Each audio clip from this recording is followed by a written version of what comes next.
Hi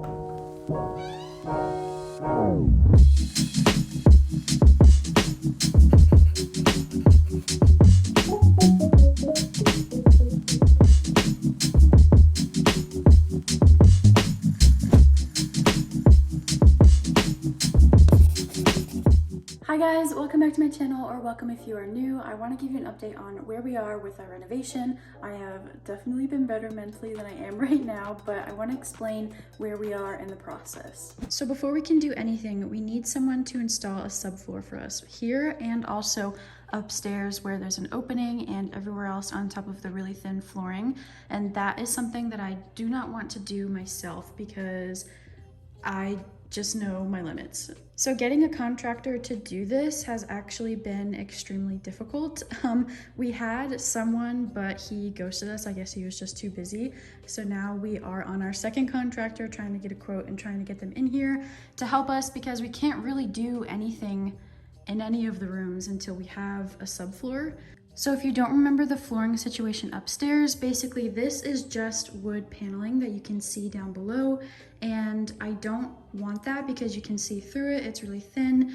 Noise goes everywhere in this house, so I just want a proper subfloor installed above it so you can still see the wood from down below, and then a nice floor up here. And that is true for all of these rooms. So we're gonna have to have these doors slightly raised so that way there's room for a subfloor on the other side of them. So I'm also in the market for new doors. I've been searching for those and I'll keep you updated on how all of that goes. I definitely still want some really nice glass sliding doors, so if you know any good brands, let me know in the comments. But so in addition to permits, that is kind of our holdup right now. We just need someone to do that for us. Literally anyone who knows how to do it, so.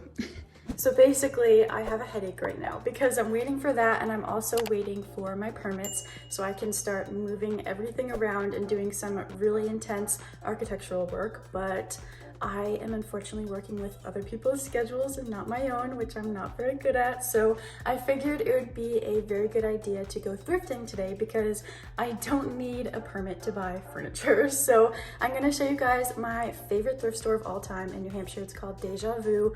I love going there whenever I need a pick-me-up, and they have such cool stuff. It's gonna be a whole experience, so let's go.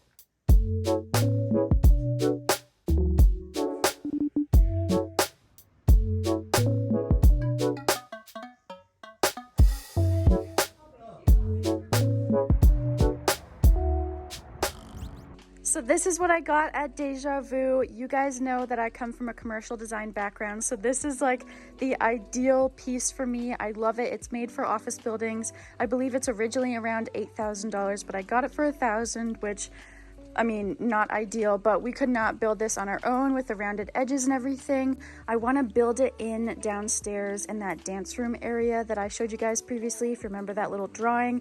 I want something that's set in because although I do want it to be an exercise space, I think having a dance floor and then a place like this where people can sit and eat, or we could work at it. I want to try to make these pillows removable so that way it can also be a little guest bed. I want to cut wood around the edges so it looks like it's built in. So this is the wall where the built-in is going, and I want to explain a little bit about how we plan to build it. Don't mind any of the mess that is happening. Any of my fellow aunts will understand, but we have an electrician coming very soon to move our electrical panel from upstairs to down here because it's really inconvenient where it is right now, and it really needs to be rewired because it's not in good shape. I want to make it really easy to access, so I'm going to put 2 cabinet doors in front of that so you can just open them and access the panel or any other wiring that is in there. Now, obviously the carpet will not be remaining. It's going to be removed, and I will be putting a sprung floor in here. It's going to be a DIY eventually, but in order to do a sprung floor, we're going to need the cabinetry to not be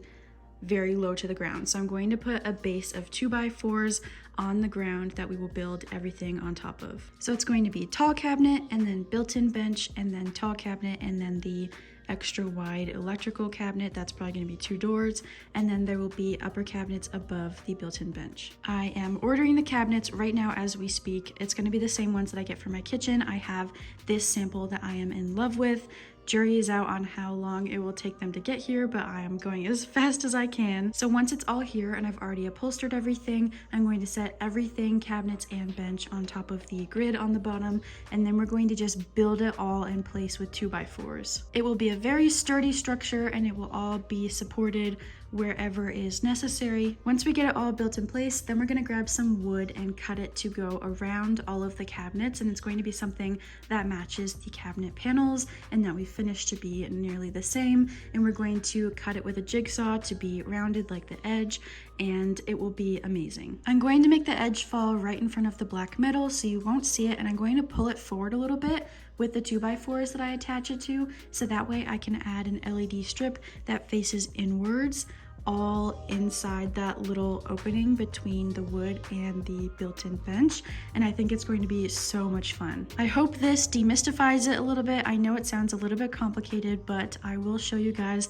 the entire process once everything comes in the mail. So that is what it looks like. It is literally so perfect. I have to clean it, and I'm gonna get some stuff to reupholster it because I'm not a big purple person, but you guys can kind of see the vision already. I'm literally so excited. So we're going to Joann's because it's the closest fabric store to me, and I don't know what they're gonna have, but I'm just gonna check it out.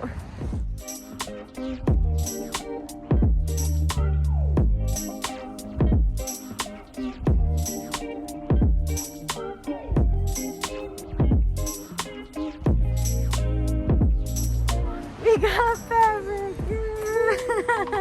All right, so when we first started with sanding down all this brown varnish, we first started using the drills. While we were doing that, it didn't take very long for us to realize how long it was taking, so we ended up looking into some different options. So the first different option that we looked into was this paint remover. We weren't really sure how well the paint remover would work, but we figured we'd give it a shot. And we definitely gave the paint remover a fair shot. I applied it to a lot of different areas to see how it would work, and it worked at getting it off, but it wasn't very efficient. All in all, it was a lot of time used with not a lot of results. Plus, the paint remover itself is kind of like a gel, and as it works, it turns the paint or stain or lacquer itself into a gel as well. And while using something like the drill is really dusty and messy, I'd much prefer a dry mess that's easy to just vacuum up over a wet mess.